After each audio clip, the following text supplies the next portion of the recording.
Hey everybody, how are you doing this evening? I think it's time for us all to remove ourselves for a little while from all of the craziness going on in this world. And I happened to run across just the right person to help us put things back into perspective.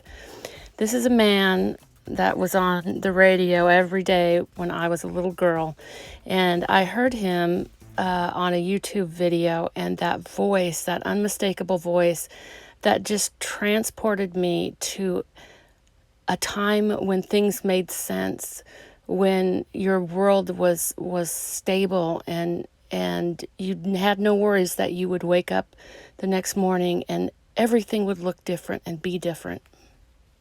I'm suddenly sitting in my dad's old white pickup, driving down a small highway in northeastern Nebraska with cornfields on either side. And this voice. Hello, Americans. I'm Paul Harvey, and this is the testing time. We are being tested, you know, you and I, individually and collectively. The test isn't going to be all fun or all easy.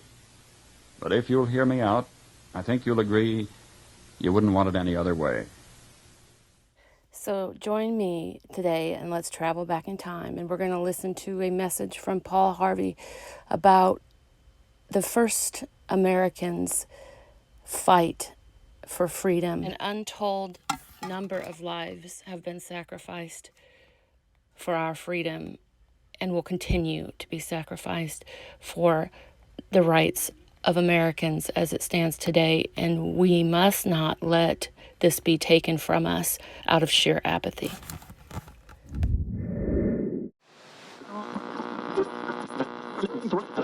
Americans, the how and the why of our beloved republic are so much better known and understood than the who. The United States of America was born in 1776, but it was conceived 169 years before that. The earliest settlers had watered the New World with much sweat. They had built substantial holdings for themselves, for their families. And when the time came to separate themselves from a tyranny an ocean away, at best it meant starting all over again after the ravages of war. Maybe of this current decade, that which will be remembered best will not be its wars and its moon rockets or its crumbling frontiers or the giants who lived and died. Maybe all that'll survive to linger in the day-by-day vocabulary of generations yet unborn may be the songs of a Memphis minstrel or the reincarnation of electric automobiles. But for any eve of the 4th of July, I, Paul Harvey, do herewith bequeath unto you something to remember. You may not be able to quote one line from the Declaration of Independence at this moment. Henceforth, you'll always be able to quote at least one line. It's in the last paragraph where you will recall when I remind you. It says, "We mutually pledge to each other our lives, our fortunes, and our sacred honor." In the Pennsylvania State House that's now called Independence Hall in Philadelphia, the best men from each of the colonies sat down together. This was a very fortunate hour in our nation's history, one of those rare occasions in the lives of men when we had greatness to spare. These were men of means, well-educated. 24 were lawyers and jurists. 9 were farmers, owners of large plantations. On June 11, a committee sat down to draw up a Declaration of Independence. We were going to tell the British fatherland no more rule by redcoats. Below the dam of ruthless foreign rule, the stream of freedom was running shallow and muddy, and we were going to light a fuse to dynamite that dam. There was no bigotry. There was no demagoguery in this group. All had shared hardships.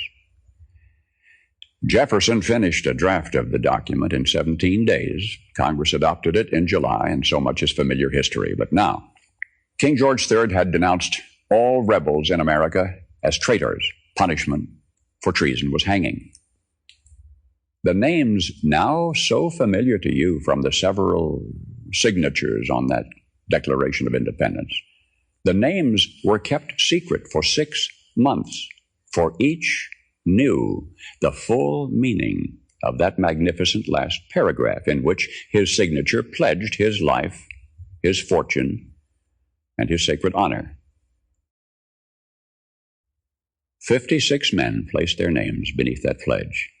56 men knew when they signed that they were risking everything. They knew if they won this fight, the best they could expect would be years of hardship in a struggling nation. And if they lost, they'd face a hangman's rope. But they signed the pledge. And here is the documented fate of that gallant 56. Carter Braxton of Virginia, wealthy planter, trader, saw his ships swept from the seas. To pay his debts, he lost his home and all of his properties and died in rags.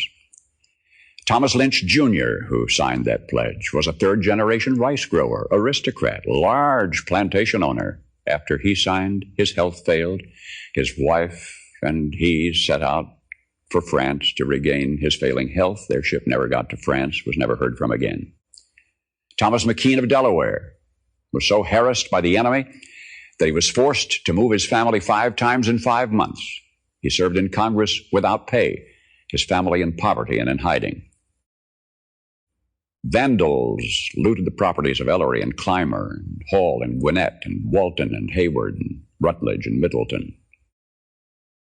Thomas Nelson, Jr. of Virginia, raised $2 million on his own signature to provision our allies, the French fleet. After the war, he personally paid back the loans, wiped out his entire estate, and he was never reimbursed by his government.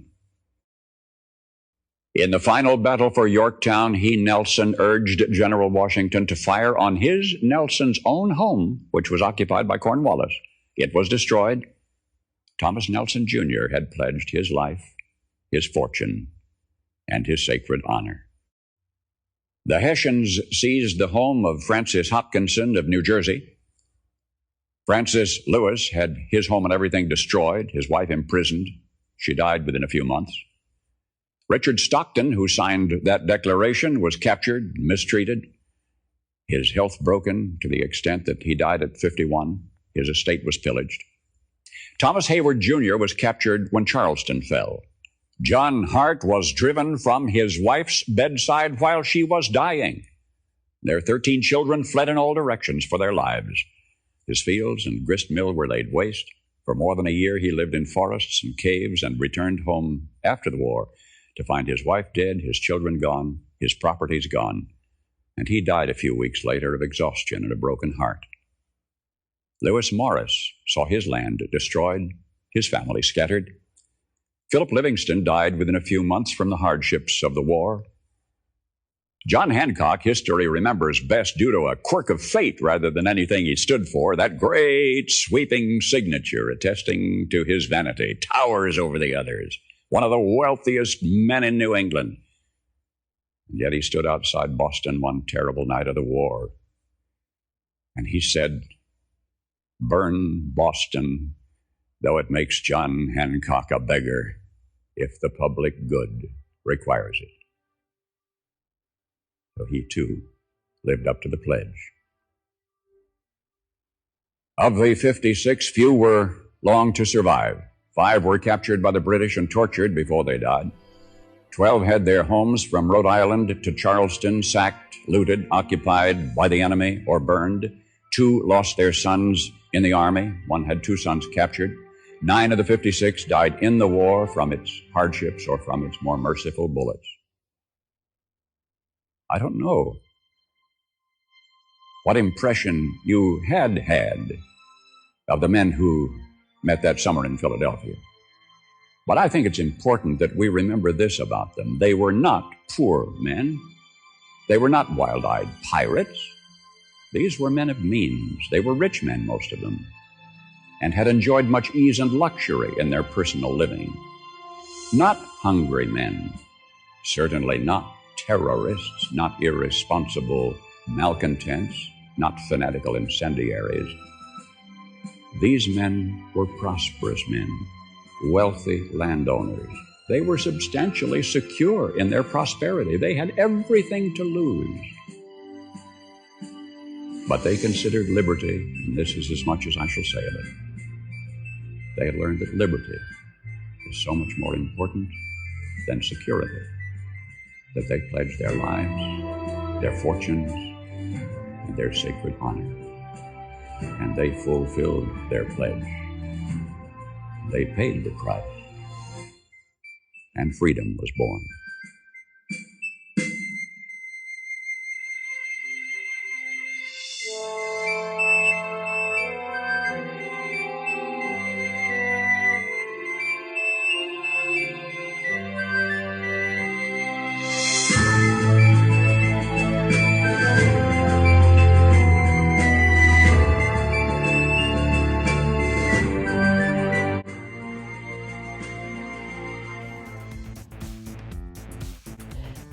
What are we willing to sacrifice for our sacred honor?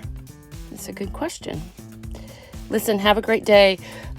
Please like, share, and subscribe. I do appreciate everyone that subscribes to this channel, and I'll hope to talk with you all soon. Have a good day.